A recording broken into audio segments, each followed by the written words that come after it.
No puedo fingir más, Diego, susurró Álvaro en la enfermería, con mi mano aún manchada de su sangre. Lo besé igual, y al día siguiente me traicionó frente a todos.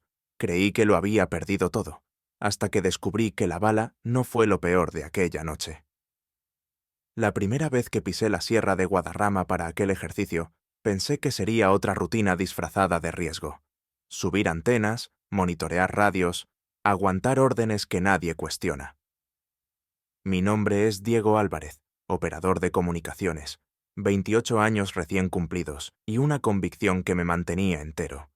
Mientras me concentrara en la misión, no tendría que escuchar el ruido que me esperaba cuando estaba solo. Ese día el camión de suministros dejó a un cabo nuevo en el campamento. Se presentó con firmeza, aunque con una calma que no encajaba con la tensión del lugar. Álvaro Benítez, logística. Asentí sin mucho interés, acostumbrado a cambios de personal.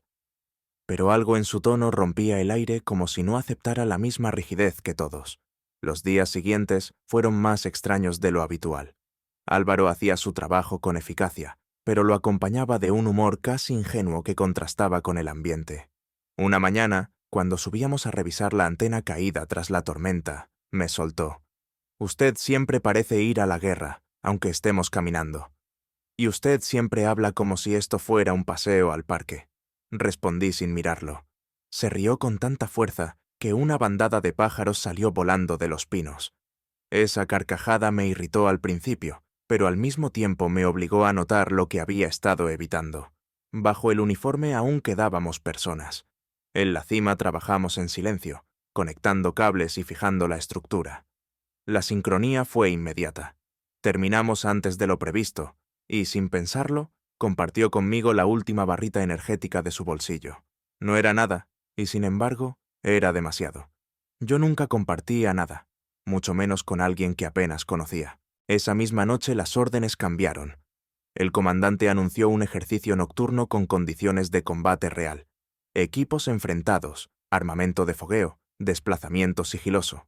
Nada que no hubiéramos hecho antes, pero la manera en que evitó mirarnos a los ojos durante la reunión dejó una sensación extraña. Álvaro estaba en el grupo encargado de transportar provisiones. Me limité a recordarle el protocolo de comunicación. Él asintió con tranquilidad, como si todo fuera un juego más. A las 3 de la madrugada, entre luces falsas y humo de granada, comenzó el simulacro. Cada crujido de hojas podía ser enemigo. Estaba en mi puesto de observación cuando el sonido lo cambió todo. No fue un fogueo, fue un disparo real, seco, metálico. Después, un grito ahogado. Descendí de la ladera sin calcular nada. El instinto me empujaba. Lo encontré en el suelo, doblado sobre sí mismo, una mano apretando el muslo. La tela ya estaba oscurecida. «Estoy bien, Diego», susurró con los dientes apretados. Fue la primera vez que pronunció mi nombre sin rango. Me arrodillé a su lado, presioné la herida y pedí evacuación de emergencia. Sentía la respiración entrecortada contra mis manos. 22 minutos duró la espera del helicóptero. 22 minutos en los que solo escuchaba sus palabras arrastradas. «No puedes perderte ahora». Cuando por fin se lo llevaron, me quedé con las rodillas hundidas en la tierra húmeda, las manos manchadas de algo que jamás debería haber aparecido en un entrenamiento. No sabía quién había disparado, ni cómo había terminado munición real entre nosotros. Lo único cierto era que el silencio posterior pesaba más que el ruido del helicóptero, alejándose. Al amanecer, mientras lavaba mis manos en el arroyo, entendí lo que evitaba admitir. No era el disparo lo que me había quebrado. Era el miedo a perder a alguien que había llegado hacía apenas semanas. Alguien que sin proponérselo había derrumbado la coraza que llevaba años construyendo. En el hospital militar de El Goloso, la tensión aumentó. Las versiones oficiales hablaban de un cazador despistado, de un error de inventario, de cualquier cosa que no manchara los informes. A mí no me importaban las explicaciones. Lo único que veía era a Álvaro en la camilla, con la pierna vendada, buscándome con una mirada que no se parecía a ninguna que hubiera recibido en años. Una noche, cuando todos se habían marchado, me senté junto a él. El silencio del pasillo amplificaba cada respiración. «Se notaba, ¿verdad?», dijo de repente con voz débil, «que ya no puedo fingir que todo está bien. Sus palabras me golpearon con más fuerza que el disparo. No sabía qué responder. Me limité a mirarlo, a dejar que esa confesión abriera una puerta que había mantenido cerrada desde siempre. Álvaro movió la mano vendada hasta tocar la mía. Fue apenas un roce, pero suficiente para que el mundo se detuviera. En ese instante entendí que la verdadera batalla no era contra enemigos imaginarios en la montaña, sino contra el miedo que nos mantenía en silencio. Y yo ya estaba cansado de perder guerras dentro de mí mismo. Los días en el hospital se volvieron una espera silenciosa. Álvaro mejoraba, aunque la pierna aún le dolía al mínimo movimiento. Yo seguía entrando cada noche, cuando los demás ya se habían ido. Nadie preguntaba, nadie sospechaba. En ese ambiente bastaba con callar para pasar desapercibido. Una tarde, mientras repasaba mentalmente las comunicaciones del ejercicio, se acercó el coronel con un informe bajo el brazo. La investigación oficial apunta a un cazador. No se encontró el arma. Caso cerrado. Asentí, aunque por dentro hervía. No era un cazador. El sonido del disparo, el ángulo, todo indicaba un arma de reglamento. Alguien había mezclado munición real con fogueo. Lo sabía, pero no tenía pruebas. Esa noche, Álvaro me pidió que me sentara más cerca. «No quiero que me trasladen a otro hospital», dijo en voz baja. «Si me alejan ahora, me pierdo». No necesitaba explicar más. Había una urgencia en sus palabras que iba más allá de la herida. Me quedé a su lado hasta que se quedó dormido.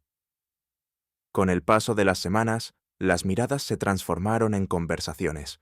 Álvaro empezó a hablar de su infancia en Alcalá, de un padre estricto y de una madre que repetía la misma frase cada vez que algo no encajaba.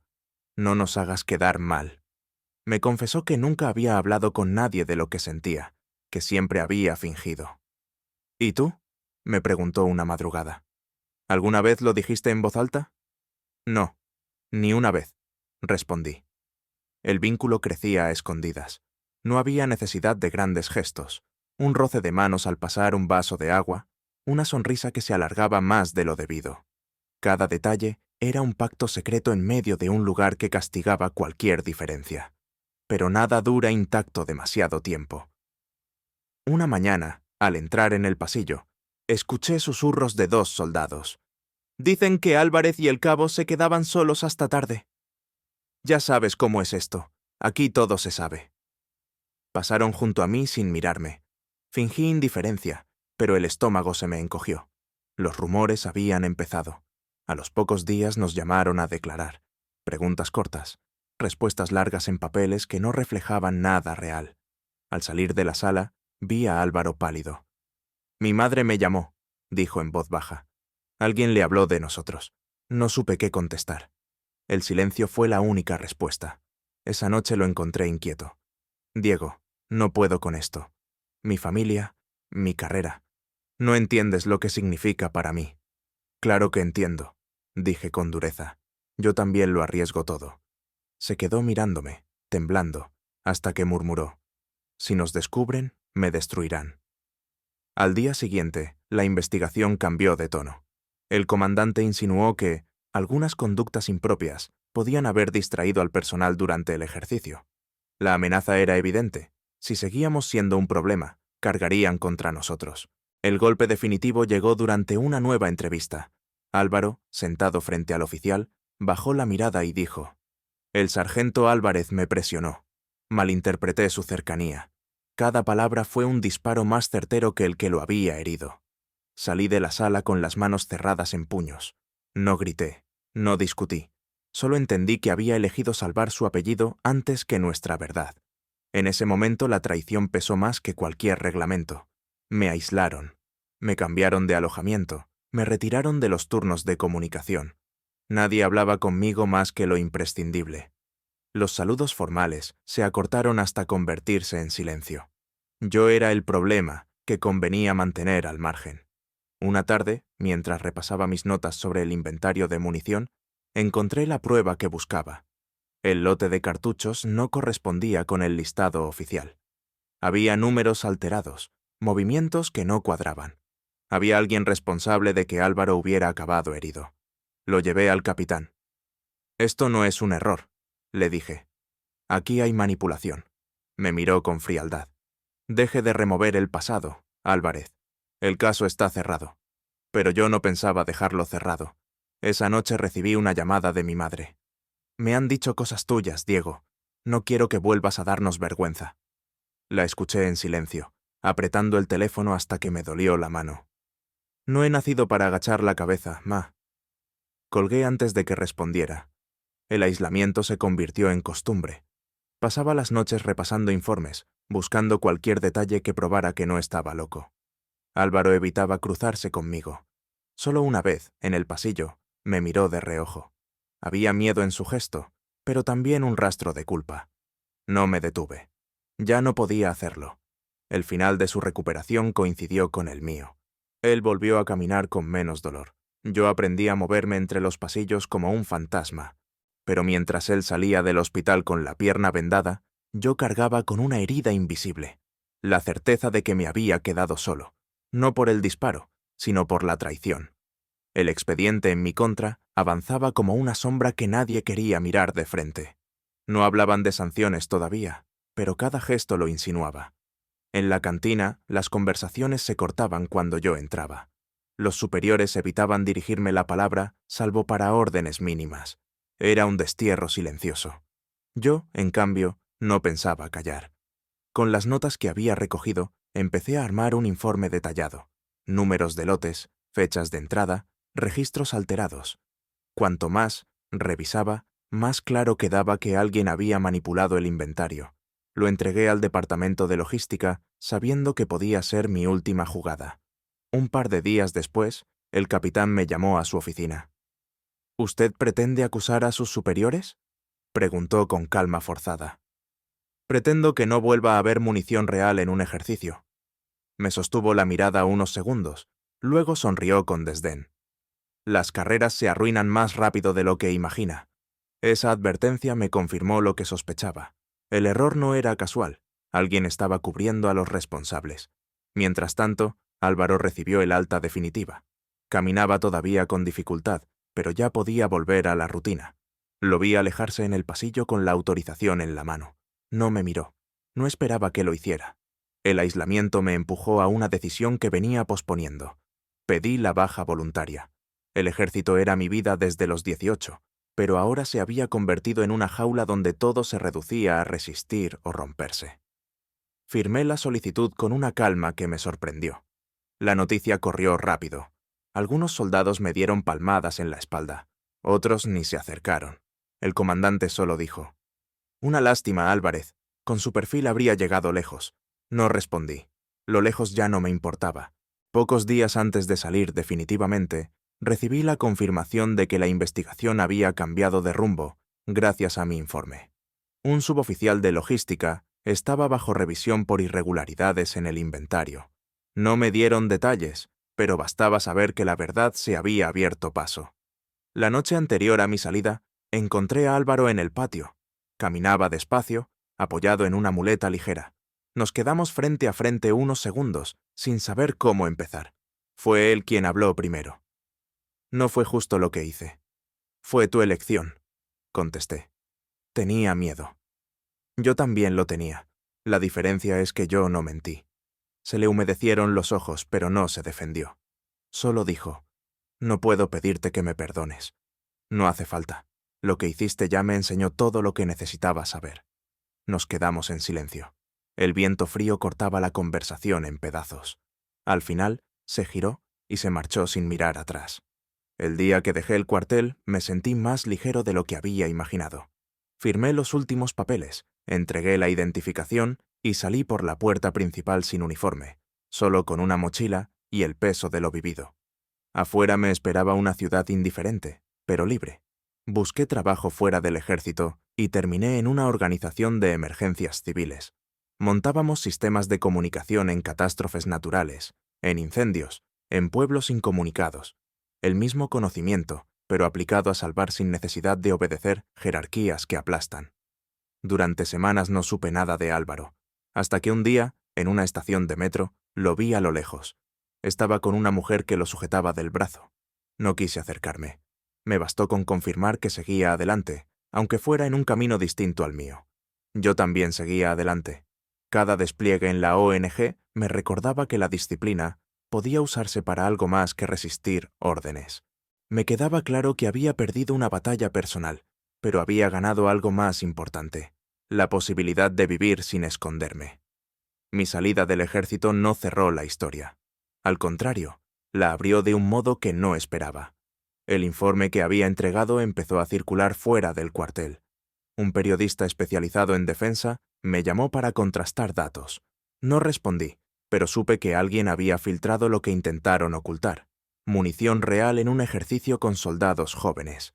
El escándalo era cuestión de tiempo.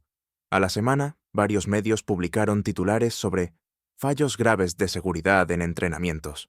El nombre del cuartel aparecía en todas partes. No mencionaban a Álvaro ni a mí, pero los mandos sabían de dónde había salido la información. Me llegaron mensajes de antiguos compañeros. Unos me felicitaban por tener valor, otros me llamaban traidor. No respondí a ninguno. En paralelo, recibí una citación judicial como testigo. La investigación pasaba a manos civiles. Declaré lo que sabía: las fechas, los lotes de munición, los informes alterados. Lo hice sin rodeos. No buscaba venganza. Quería que quedara registrado que no había sido un accidente inevitable. Mientras tanto, Álvaro volvió a cruzarse en mi camino. Una tarde, cuando salía de la sede de la ONG, lo vi esperándome. Llevaba el rostro tenso, como si hubiera ensayado la conversación. «Necesito hablar contigo», dijo. Lo seguimos en una cafetería cercana. Apenas nos sentamos, soltó: «He recibido llamadas del ministerio. Quieren que declare también. Dicen que mi nombre figura en la logística». Lo escuché sin interrumpirlo. Si digo la verdad, admito que me callé cuando sospechaba. Si miento, me hundo más. «Eso se llama responsabilidad», respondí. «Nadie puede tomar esa decisión por ti». Se quedó en silencio. Por primera vez no parecía el mismo muchacho que había reído en la montaña. Había miedo, pero también un inicio de determinación. Días después, me enteré de que había declarado. Confirmó irregularidades, admitió que había dudado, que no supo cómo reaccionar. Su testimonio reforzó la causa. El suboficial de logística terminó imputado por negligencia grave. El capitán fue trasladado de forma fulminante. El ejército trató de controlar el daño, pero la mancha ya estaba en los periódicos. Yo observaba todo desde fuera, con una mezcla de alivio y cansancio. Había logrado que no sepultaran la verdad, aunque me costara mi carrera. La familia, sin embargo, no lo entendía. Mi madre insistía en que había arruinado mi vida. Mis tíos hablaban de vergüenza. Aprendí a no responder. El silencio se volvió una forma de resistencia. Una noche recibí un mensaje inesperado de Álvaro. «Necesito verte». Dudé, pero acepté. Nos encontramos en un parque de embajadores. Estaba nervioso, caminaba de un lado a otro. «Me he quedado sin futuro aquí», dijo de golpe. «Mi madre no me habla. Mi padre solo repite que soy un deshonor. Y en el cuartel me miran como a un muerto en vida». «¿Sabías que podía pasar?», contesté. Lo sabía, pero no pensé que doliera tanto. Se detuvo frente a mí. «Diego, no te pido volver. Solo necesito que me digas cómo seguir». Respiré hondo antes de contestar. «Sigues eligiendo. Aunque todo pese, sigues decidiendo si esconderte o no. Nadie más lo hará por ti». No hubo abrazos ni promesas, solo una conversación dura y necesaria. Esa noche entendí que, aunque ya no compartíamos un camino, su caída también formaba parte de la misma lucha: aprender a sostenerse sin las máscaras que nos imponían. El juicio militar interno terminó con sanciones. El suboficial perdió el grado. El capitán quedó relegado a un destino menor. Algunos soldados fueron reasignados. Oficialmente el caso estaba cerrado, pero las consecuencias personales seguían abiertas. Para mí, el nuevo rumbo en la ONG se consolidó. Empecé a liderar equipos de comunicaciones en incendios en Galicia y en inundaciones en Valencia. Cada misión era dura, pero había una diferencia crucial. Podía ser yo mismo, sin ocultar nada. Para Álvaro, en cambio, todo era más lento. Su carrera quedó marcada, su familia le dio la espalda, y sus amigos de siempre desaparecieron. Aún así, siguió buscándome de vez en cuando, no para pedir perdón, sino para hablar, como si necesitara recordar que aún había alguien que conocía su verdad. El conflicto con el ejército estaba resuelto en papeles, pero en nosotros la batalla seguía viva. Yo empezaba a entender que la victoria no era castigar a los culpables, sino aprender a vivir sin depender del silencio. Y aunque Álvaro había llegado a esa conclusión demasiado tarde, al menos lo estaba intentando. El ruido mediático se apagó poco a poco, como todo escándalo que encuentra otro titular más reciente. Pero para nosotros, las consecuencias seguían vivas. Yo me adaptaba a mi nuevo trabajo en la ONG. Álvaro trataba de reconstruir algo entre las ruinas de su carrera. Una tarde recibí una llamada inesperada. «Soy yo», dijo su voz al otro lado. «¿Puedes venir? Estoy en Alcalá». No pregunté más. Algo en su tono me hizo entender que no era una invitación cualquiera. Cuando llegué, lo encontré sentado en una plaza casi vacía. No llevaba uniforme, solo una muleta apoyada a su lado. Me miró con cansancio. «Mi padre me echó de casa ayer», dijo sin rodeos. «No soporta que la gente hable. Mi madre ni siquiera intentó detenerlo. No supe qué responder al principio. Me limité a escucharlo. Lo perdí todo, Diego. Carrera, familia, amigos. No sé qué queda. Sentí rabia, pero no contra él, sino contra un sistema que lo había empujado a callar hasta que ya no pudo más. Queda lo más difícil», le dije. «Aprender a sostenerse cuando nadie más lo hace». Guardó silencio, asimilando mis palabras. Después me miró fijo. «¿Cómo lo haces tú?», pensé antes de responder. Elijo cada día no esconderme. No siempre es fácil, pero es la única forma de que valga la pena seguir. Nos quedamos un rato en la plaza, sin buscar reconciliación. No era el momento de hablar de lo que fuimos, sino de lo que cada uno debía enfrentar. Esa noche, al volver a casa, entendí que nuestra historia no tendría un final romántico. Lo que nos unía ya no podía sostenerse, pero tampoco se borraría. Quedaba como una cicatriz que no duele al tocarla, pero recuerda de dónde vienes. Las semanas siguientes, mi vida tomó otro rumbo. La ONG me envió a coordinar comunicaciones en incendios forestales en Galicia. Fueron días intensos, de noches en vela y radios que no podían fallar. Allí descubrí algo que nunca había sentido en el cuartel. La gente agradecía, no solo obedecía. Ese reconocimiento sincero me confirmó que había tomado la decisión correcta. Un día, en medio del trabajo, recibí un mensaje de Álvaro. «He empezado terapia.